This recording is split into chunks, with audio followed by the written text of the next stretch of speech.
Welcome to the NXT Battleground preview. I'm Adam Wilbourn from WhatCulture, joined by another one of Dudley Boys, Michael. Oh, you're all the way over there. Michael Hamflett. Hey, Wilbourn. You're miles away.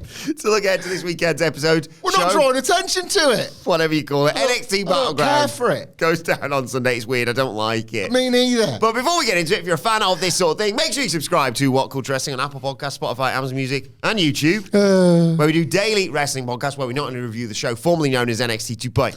Oh! AEW Dynamite! Collision. Pay-per-views, premium live events. We have interviews, roundtable discussions, and a roundup that we complete with a quiz, of course, on WrestleCulture. As I said, though, joined by Michael Hamflett to look ahead to this weekend's NXT Battleground. I haven't got the dog tag. Oh, it won't make sense. You're grounded! Battlegrounded! Bam! You're in it. Ding, ding, ding, ding. Seamless, that. Well, there's a bit at the end, though. I didn't get that last bit. Sorry, the ding, ding, ding. Yeah. Yeah, it's not a bell ringing, actually. Right. It's a sign that you have hit the jackpot, so to speak, on a machine in the casino. But if you want to hit the jackpot in terms of places to stay...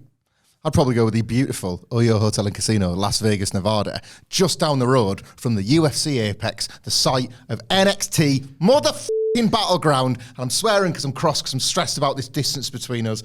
Somehow, when you are like, when you are now using Sidgwick's camera as your own hard camera, it makes me want to look at mine, and then all of a sudden I don't feel like the viewers are engaged. Believe me, we are engaged when it comes to this PLE. It has been a long time since I have been excited to record a podcast on a Thursday.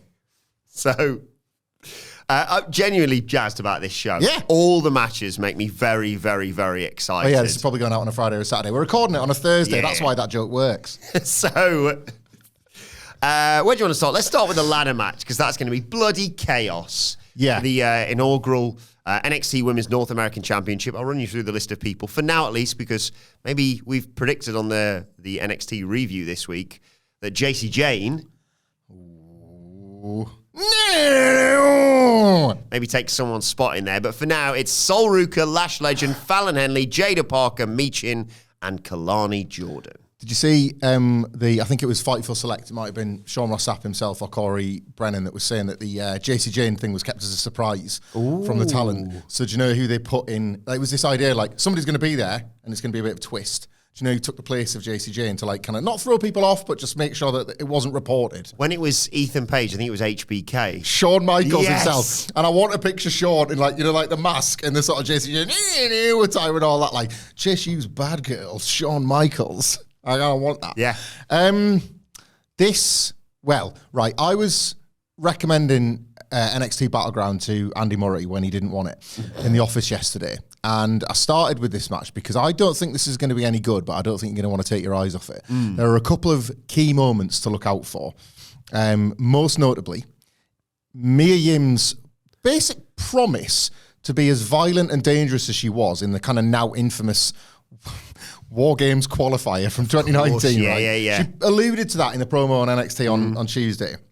And she's using that as her experience. And look, I will suffer anything in a ladder match to sort of get the win. I'm just built better than all of you. I've survived this kind of thing before. So I think look for something scary. Yes. Pretty much from me. She will either put her body on the line, there'll be a spot.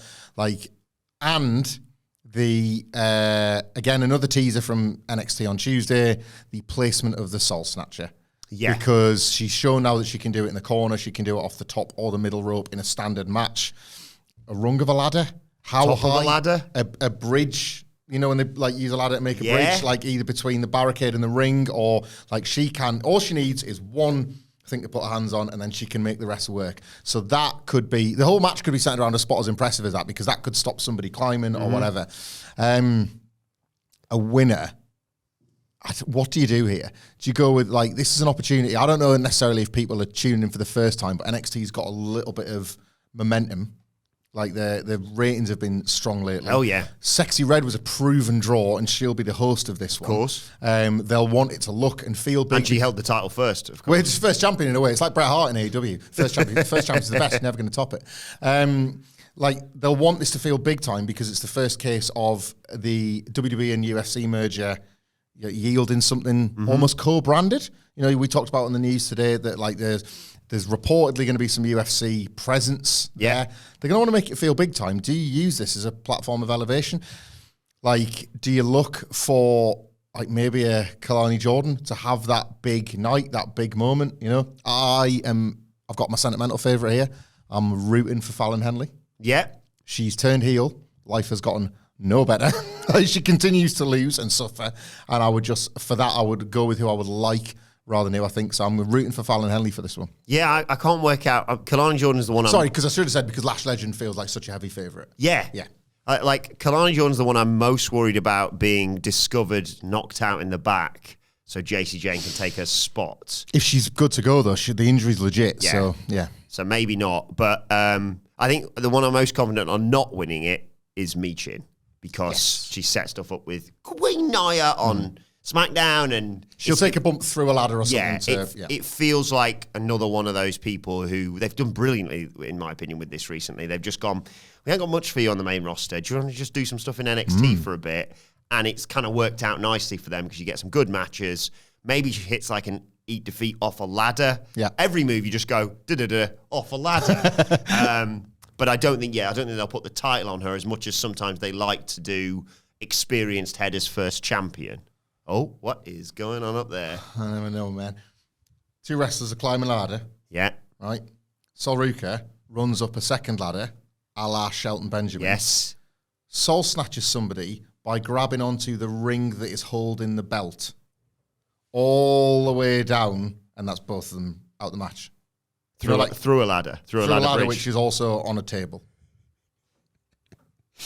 Yeah, I don't think Jada Parker wins. No. I think, it's just good experience for her. Kalani Jordan, if she's in it, is right up there for me. Again, though, Sol Ruka, I like the idea as much as that Soul Snatcher is going to be an amazing spot regardless, so she'll get headlines. I can tell that they really like her, and I understand why. I think she's really talented. I just don't think yet. Yeah, I'll go, if you're going Fallon Henley. Yeah. I'll go for the favourite on this one. I'll go Lash Legend. Golden couple. And especially, that development of that story with, the end of the relationship, presumably. Or is it? With Trick Williams. Now it's like a secret that we're not supposed to know about rather than one that all of us but the metaphor do. And one of the only times I can remember outside of Seth and Becky where it's a championship couple that are actually liked. I know where this is. It's because you want to see another Sex with a Belt picture, don't you, like from Becky's book? That's what you're after. Or, that, like I said, my theory of, have they broken up or have they done the thing you sometimes used to do in school? Guys, we're breaking up. We're breaking up. We're not going to see each other anymore. We don't like each other. Oh, I'll meet you after school by the bike sheds. Okay, see you later. Where that happened in school. I never said that to the Fed once in school. Where Noam Dar comes back, and in the UFC sauna, obviously that's a place,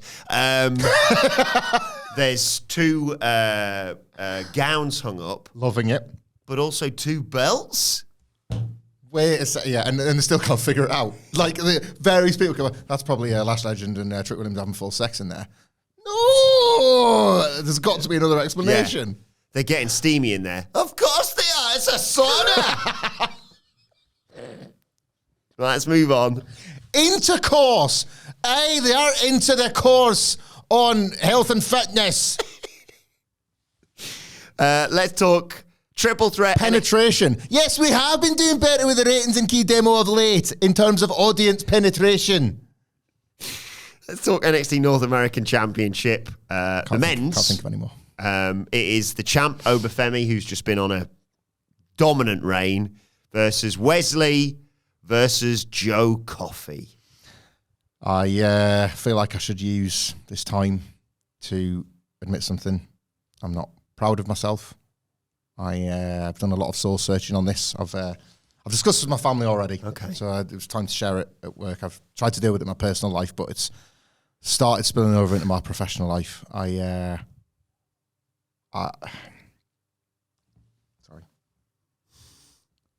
Quite liked Gallus of late. Oh my God. I don't know when this started. Sometimes, life's pretty hard. There's always a lot going on. You've got family, an election going on in the UK. There's so many, it's just so full. And then maybe they just target a weakness in you. Maybe you just think, I can't fight it anymore. If they insist on pushing you for years, I guess I'm just stuck with you. And then Reddit, run from it. And then you read on the internet that like there's a good chance he might link up with Drew McIntyre, and you think, you're going to interact with one of my favourite wrestlers ever, and I'm going to be grossed out by it, so I'll best get used to you.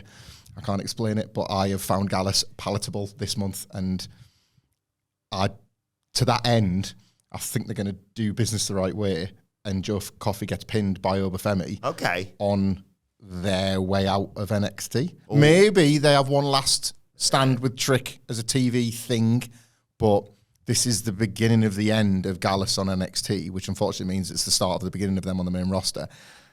It also allows Wesley and Obafemi to go again at NXT's next PLE, the Summer Spectacular, known as... See, it never stops. I'm going to workshop that over the weekend because I feel it needs a bit more spice. It's just funny noises all year round. Or at least a hat. I've got to say, I love coffee.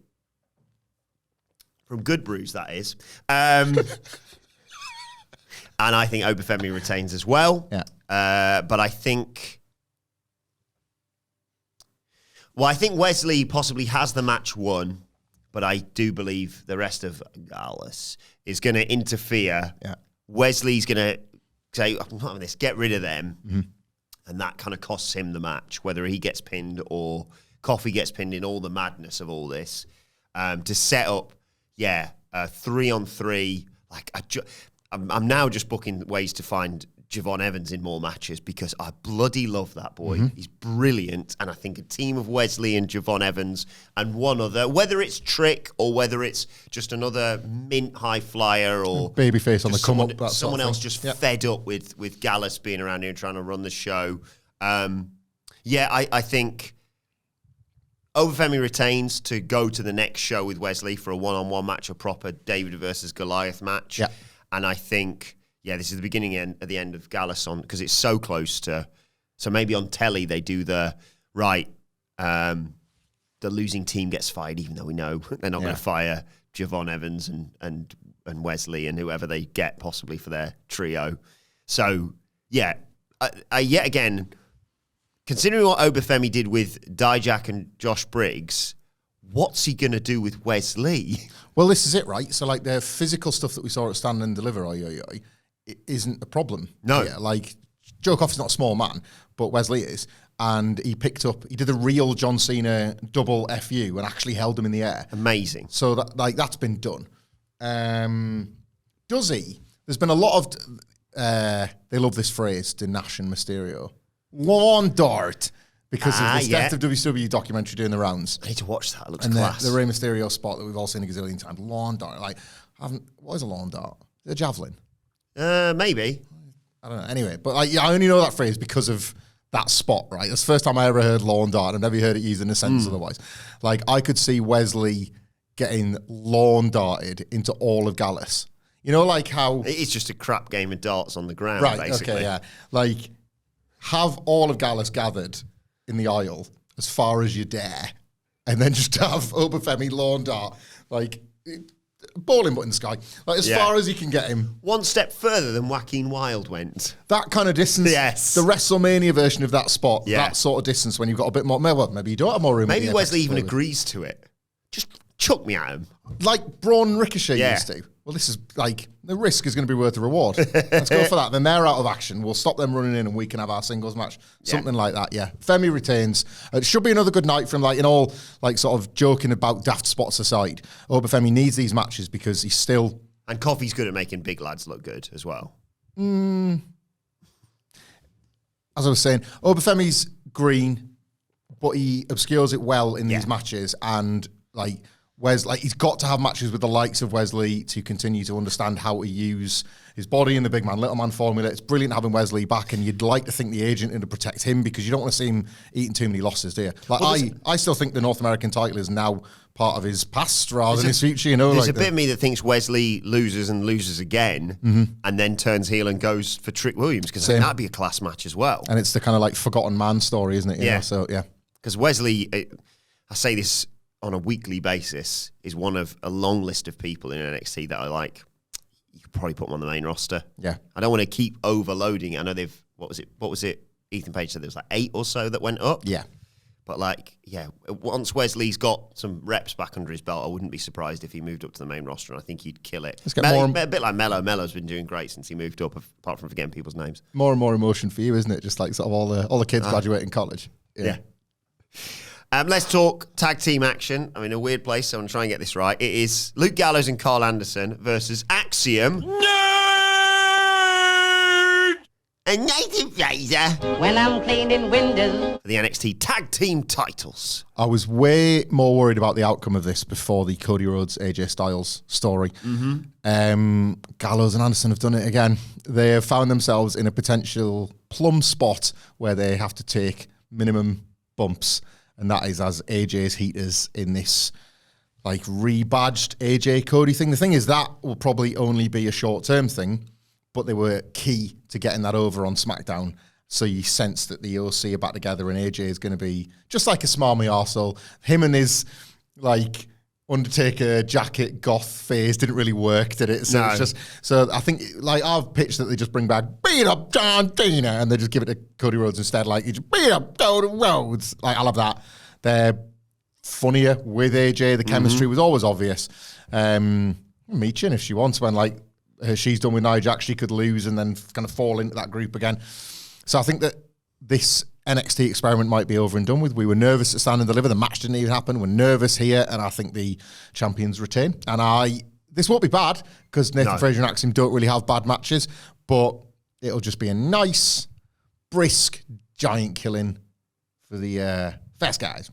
See, I agree they're going to move up to do AJ Styles stuff, but I think they're going to have belts on their shoulders when they do it. Ooh. The NXT tag champs are here to help out AJ Styles, to really overload the... Maybe it's not going to change hands. Maybe it's not going to change hands. So I think they might win here. And basically, what I'm trying to do here is see Axiom's face, because he's a handsome man who doesn't need to wear a mask anymore. Just watch some kid matches. And then he can do Heritage Cup stuff again. Get him working twice. But maybe, as a thing, they say, we're not going to give you a rematch. You kept ducking us for a match. You need to put something on the line. And they put Axiom's mask on the line, and maybe they lose, and then you get the Axiom Nathan Fraser match, which we're all kind of really looking forward to. So, like, if they lose, Axiom's got to take his mask off, and Nathan Fraser's not allowed to run fast. Yeah, he's got to wear one of those comedy chains that they used to put on people in prison, like in like the cartoons. Popeye's got drag the big ball around. Yeah. He's like the old ball and chain, and Axiom's like, is that all I am to you now? Where is your ball and chain? It's behind me. But I think, Gallows and Anderson win here. I think I think not doing it at Stand and Deliver was just delaying the inevitable. Because the Wolf Dogs got over. Yeah. Maybe. I like this Nathan Fraser and Axiom team. Yeah. Good fun. Good matches. Believable champions. A good time. Like, I don't want the reign to end now. I don't want it to end, but I could easily see it happening in the UFC Apex. I can't wait for the show, man. What's it going to look like? Are we getting Bruce Buffer is an incredible question. I'm going to start doing this, by the way. I'm going to sound like a parrot. I'm going to echo everything you say until we can get you a microphone. Good shout. Adam Wilbourn sucks ass. That's a great shout, Nicholas. I like that. If we got for the Underground match? Underground or the presumed main event of Ethan Page versus Trick Williams, if he does, it's time. Oh my God, if he had Tiffany Stratton there, Jesus Christ. But never mind. I will lose my if they get someone like that in there, because let's talk briefly about the UFC input here. Do you see any involvement in matches? Do you see, as I pitched on the news today, a Derek Lewis appearance? It'd be really funny, wouldn't it? I want play him on. Oh my God! Get him on commentary for one of the matches, like they did Snoop at Mania. Bang up for that, yeah. The what would be? I would say the North American ladder match, because you'd just be blown away by things he's seeing. He's going to watch it. And he's like, well, I was going to be a wrestler. I think I've changed my mind. Yeah. I don't fancy this. No, it seems it's already been reported that there's. Yeah, of course there is. They're basically on some UFC home turf. DC as well's done WWE stuff in the past and does commentary for UFC. Daniel Cormier, by the way, if you're not aware. Not on first name terms with him. I know who Daniel Cormier is. I've heard you mention him before, and I couldn't pick him out of a lineup otherwise. Is he the one that like steals a patter from wrestling promos? He's the one who Michael Chandler. Chill Sonnen, I'm thinking of. Obviously, DC was the one who completely forgot the fight pit finish. Oh, yeah. That was funny. But yeah, he's a UFC Hall of Famer. Yeah. There's gonna be loads in there. It's none of this is an accident. It's corporate synergy. So yeah, I think there'll be plenty of it. Whether or not, do you know what they should do? Right, honestly, they should flip reverse it for the benefit of the NXT talent. What happens typically in NXT Super shows, like used to be Takeover, still happens now. You see like a wrestler in the crowd, and the idea is like, friggin' Kevin Nash has come to watch Takeover before they get shuffled out of the seat. Just do that, but with UFC people. Or, right, we'll play a game in a bit. I'll get the UFC roster up and we'll maybe get Connor in, because he's got a fight coming up at the end of this month. I watched. Imagine that, 600 people and Conor McGregor. Have you seen Roadhouse? Not yet. It is class, isn't it? I'll bet. It's one of the worst things I've ever seen. And the other week when Sid was off, I had to review Collision with you. Like, what is going on in there? I don't know, man. I don't know. He's got two faces, right, for 2 hours. One's this like really weird robotic smile. I'm not convinced that they didn't like he's put so much of himself out there that they didn't have like an entire AI model that just like had all the other actors interact with him. He just sort of, I'm gonna kick your arse. And that wasn't a bad Irish accent. That was him doing a bad American Irish accent, because he can't make his mind up what accent he is. I've not seen the original Roadhouse, but I've seen clips of it to know the gist. Patrick Swayze's got to kick ass and save the bar. Roadhouse. My only knowledge is the Family Guy. Yeah, Roadhouse. Lots of high kicks. Pretty sure he beheads a man in a river, something like that. Excuse you? In the original, I think so. Odd, something happens. It's full sex, maybe. Something happens in a river. And I've seen a bit where Conor McGregor, completely Billy Bollico, walking through like a street market. Most things are on fire. And then like he just robotically like smashes a guy's face to death so he can like steal his clothes or whatever. Roadhouse. This sounds incredible. It is deranged. Like, don't watch it, but like look. Jake Gyllenhaal. Yeah. And again, this is my like, we're going off topic here a little bit, but like. Not like us. Yeah, well, this is it, yeah. Michael Films Hamflett is stepping in. I watch upwards of 15 children's films a year. Jake Gyllenhaal's enormous. Yes. Everything's finished. Jake Gyllenhaal is more jacked than half of the WWE roster. And you're like, what the are we doing here? Like everyone's massive. I don't know if Dwayne broke the scale, but the whole point was like, well, Schwarzenegger's different to everybody else. Yeah. Why is Twins funny? Because you're not going to believe it. Like Danny DeVito's not been on broccoli and chicken for the past 6 months. That's one way of putting it. They're all massive. They're all up. Everyone's massive. So like Conor McGregor's having these fights with people, and you can't go like, whoa, like look at them coming for Conor. They're twice as big as him. It's the dumbest stuff. You'll love it. Yeah, sounds great. Yeah. What are we talking about? Well, we were going to talk a little bit more about the matches at NXT Battleground, but I've just seen an email just come in from a friend of ours. Do you want to read it in his voice? Yes, please. Hey, guys. What are you even talking about? Can't wait for Sunday. Sunday, of course, being... NXT Battleground. National Donald Duck Day. Right, I'm so sorry, of course. All right, Stacks, you doing? I couldn't even tell you were doing a Stacks. Sorry, yeah. Sorry. He loves national days. He's only got one joke because he's busy right now. Yeah, probably doing more Heritage Cup research or whatever. But he's got a one joke and one statement. Let's say he says, "Hey, Amy. What's Donald Duck's drug of choice?" What's Donald Duck's drug of choice? Right, what do we know about Donald? Wilbourn, you can help with this. What do we know about Donald Duck? He's a duck. Yeah. He doesn't wear trousers. No. Does he Bill? Bill, yeah. I had one in mind, but Nicholas has got. I was going to say edibles. Nice. But we'll go with quack cocaine. I think there's a button for this. Bingo! Thank you, Nicholas. Appreciate Well that. played, Adam Nicholas. He snorts no trousers cocaine. And he concludes saying,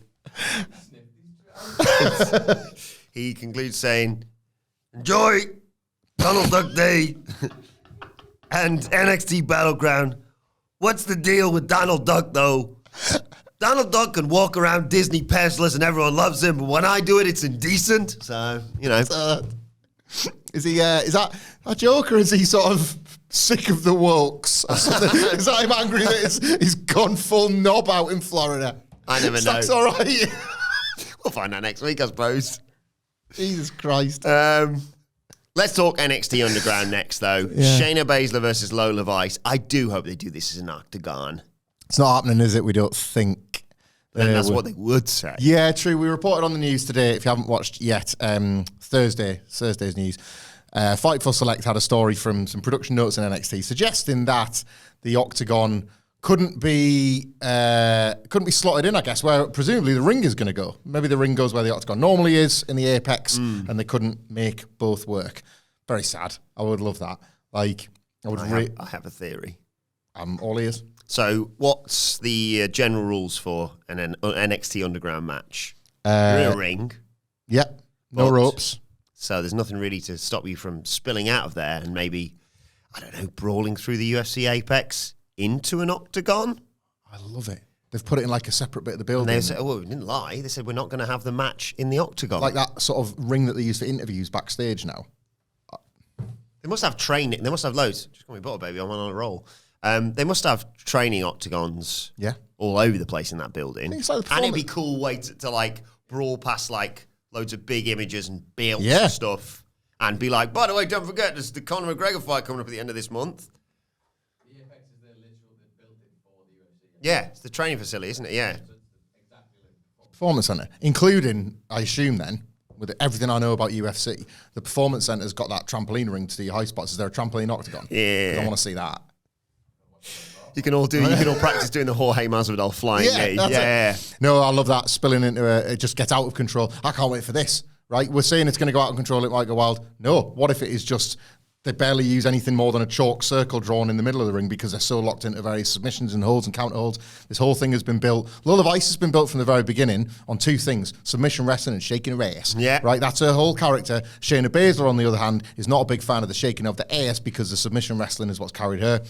It is as like sort of, what's the word I'm looking for? As facetious as I may have sounded there, that's the actual story, and it's sort of worked. Yeah. Like, the build's been really good. They were spot on bedfellows for the tag stuff, but they're natural rivals, and you knew the match was going to happen. This is the right location. You either do the wacky version where they're split an octagon, or you do the very serious one where potentially Shayna will have a chip on her shoulder from the Ronda match. Massively so. Shayna Baszler, not just from the sort of like the likes of the defeats against Ronda or the fact that she's now been very normalized on the main roster, she has this like NXT legacy as like an unstoppable monster, and like they're probably the best at this version of pro wrestling in WWE lore. Better than Rousey, really, despite the defeat. It's a huge win for Lola Vice if she gets it done. See, I think Shayna wins. Me too. But I do think Shayna like wins, but get like Lola running her close and then like going on this sort of, not as a babyface, I'm not sure, but going on this little sort of voyage where she just tightens the bit of a game where she knew she fell short, but she almost had that kind of thing. Don't stop shaking your ass. Like, well, do around Sexy Red.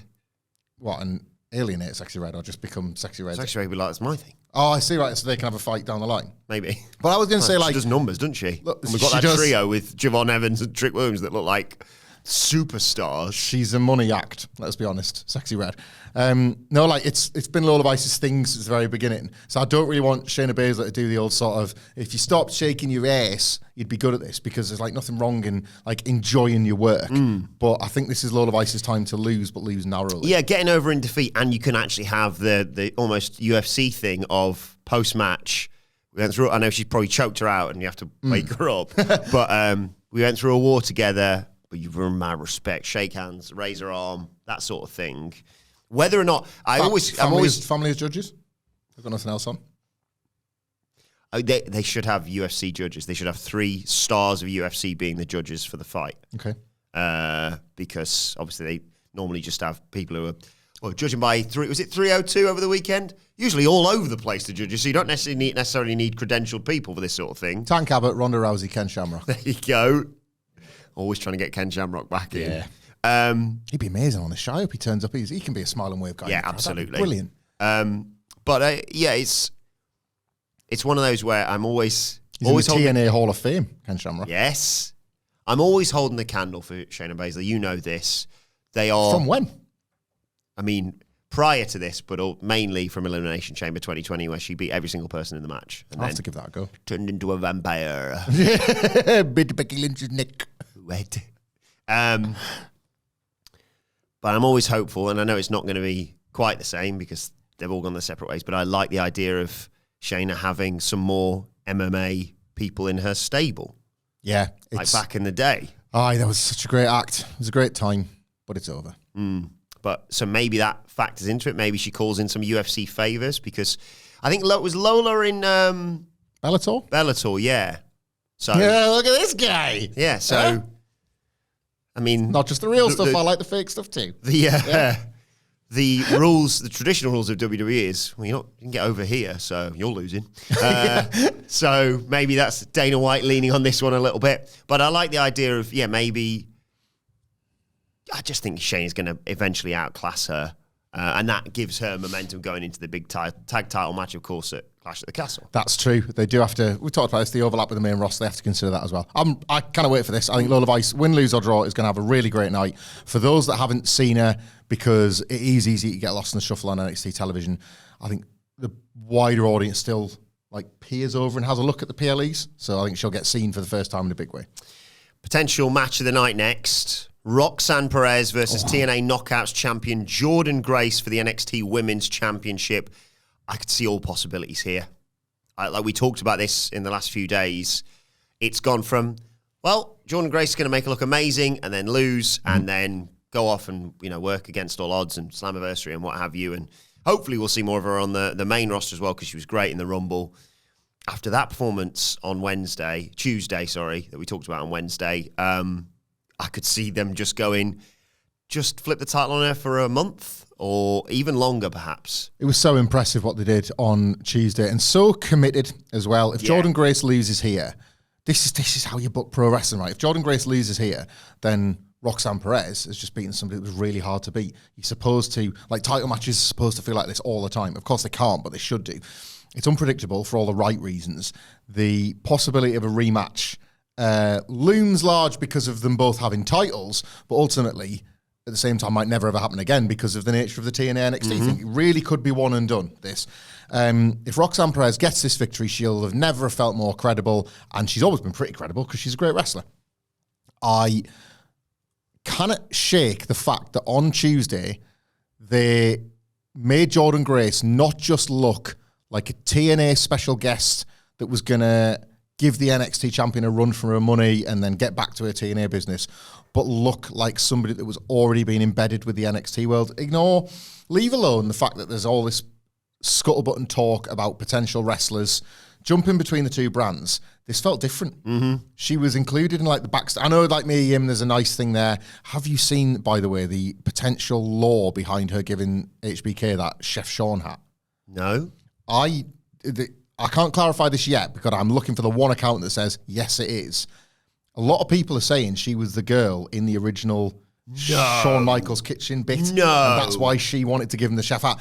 You could Twitter search it, as I have done basically every hour of every day since I read this. I'm waiting for that one credible account to say yes or no, or Jordan Grace herself to say yes, it was me. But that now is doing the rounds as a side-by-side. So either way. But she was in the backstage bit with Ariana Grace. Oh, we've got the same name, like the Mia Yim. Your Dusty Trio, us two. She just felt part of the landscape in NXT, didn't she? This was different to the sort of what we expect of the TNA NXT crossover. So I can visualize her holding up the two belts and it being this symbol of this new era. This sort of the last thing we could have expected was to open the door and have somebody not show up. The match is going to kick ass. Not show up Roxanne Perez, but just make a statement that these TNA wrestlers aren't just ready to be feeder guys and girls. They're coming to win. They're coming to take titles. They're coming to make an impact. Yeah, I think this is the thing, and I know we're slightly biased in terms of our love for the Fed, but the beauty of wrestling is... I'm Dr. Wrestling. When you think about it and fantasy book it, especially for us when we're off the clock. And I've been thinking about this match ever since it got announced and the various ways they could book it. The real committed one, and I don't think they're going to do this because the TNA show's on the Friday night, SmackDown's on a Friday night, they're probably not going to want to say, hey, don't watch our show, watch this pay-per-view. Having said that, it's a nice turnaround. If you have Roxanne Perez cheat to win, and I'll get to how she does that in a second. Okay. And then on next week's NXT, say, I pinned the TNA Knockouts champion, and next Friday, I'm going to do the exact same thing at Against All Odds and take the title. She's not got a title match right now on that card. So literally, like, I beat you, and you had a week to prepare for me or whatever. TNA get something from that arrangement. Roxanne Perez versus Jordan Grace 2 for the Knockouts championship. And Jordan Grace gets her win, and then we have to lay a title for title down the line somewhere. Maybe. WrestleMania 41. I have a feeling as well that Roxanne Perez has realised in the interim between Wednesday and Sunday, after getting shoved on her ass and picked up and only just escaping, Jordan Grace has probably got my number here. Look at her. Look at what she did to everyone else in the Rumble. I really don't want to lose this title. I'll do anything. Tell you who else likes taters? It's Tatum Paxley. Yeah. I could see Roxanne Perez enlisting help. I did get the feeling that a heel is going to sidle up to Roxanne and she's going to be like, yep, I'll use you for my help. Thanks, And like, the long-term story is like, have you not learned what happened with Bird Person? Yeah. Tatum Paxley obsessing over you or the belt is not good for you or for it. Go on. Vegas, NXT Underground, all the sort of UFC adjacent stuff, TNA being in the mix. What if Roxanne Perez enlists the help of Masha Slamovich? Oh my God. There's your TNA title match for next Friday, and it's yet another person. Roxanne Perez, the door's open, is it? Right, I'm just going to And then Mash is there, and you just had an NXT Underground match. Shayna Baszler that won. You were there at Bloodsport, yeah. Oh my God, I kicked ass. Yeah. Yeah, I like that. She remembers that sort of thing. I like that, yeah. Really good. Thanks. I think Roxanne Perez leaves with a belt, but this is definitely one of those matches where Jordan Grace is going to hit. Basically, my plan for the finish, is Tatum Paxley's being weird, and whether it's the NXT or probably works better if it's the TNA Knockouts title. Yeah. Tatum's like, I love my precious or whatever. And basically, to get her in position for Pop Rock, she's bending down to like pull it away from her. So she's down in perfect. Nice. Pop Rocks, I like that 1, finish. 2, 3. She carries the belt with her and she gets on the head with it. Like protects bang. her, yeah. Yeah. Good stuff. But 100% going to bite on pinfalls for Jordan Grace in this one. Cannot wait for this one. Let's get to what I assume is going to be the main event. Probably. I don't think it would have been if it was Noam Dar. No disrespect to him, but I think that women's title match would have gone on last otherwise. But is Ethan Page going to be able to whoop that trick and become NXT champion? No, but again, probably not. Probably not. But what's going on here? I never know, man. Ethan Page has already sort of proved his worth, if you want to call it that. He's like generated some real buzz. It felt like an instant fit, didn't it? Oh, absolutely. Like the second he was revealed as this guy 2 weeks ago, you were just like, yes. I couldn't have called it. Love that it's happened in front of me. And I really liked his promo on Tuesday, because it was an example of, like, if he went to the main roster, he wouldn't have been given this time. He was never going to be given this time on a big show in AEW. But he was just a reminder of, like, that boy can talk. That boy can talk you into believing not just a match, but, like, the story of the match of, like, I've seen you grab that spotlight. I've always been, my history has been, and I could have sat home and collected a check, but I want to prove myself in this ring.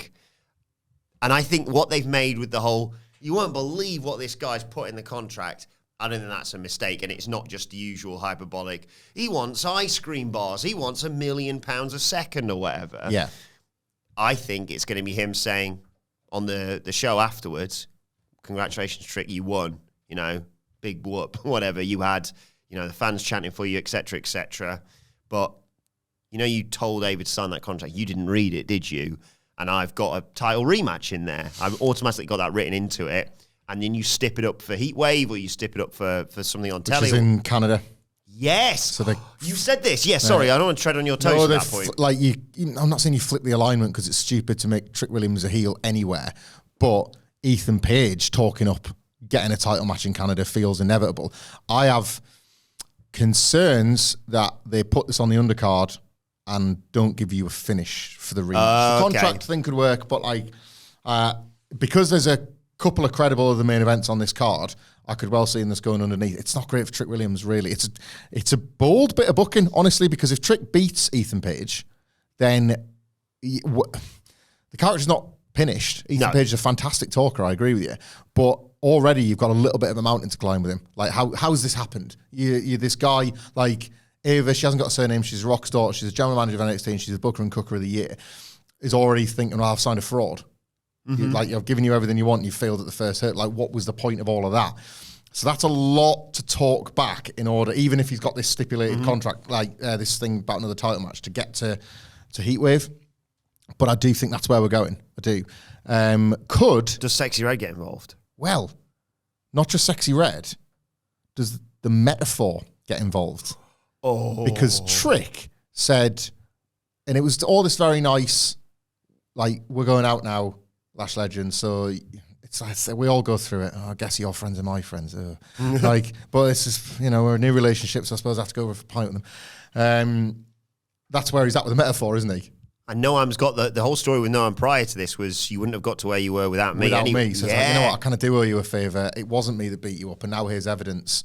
They shouldn't have done that to you. The Metaphor are in the mix, and it creates a bit of a schmoz, and that's what takes you to Heatwave.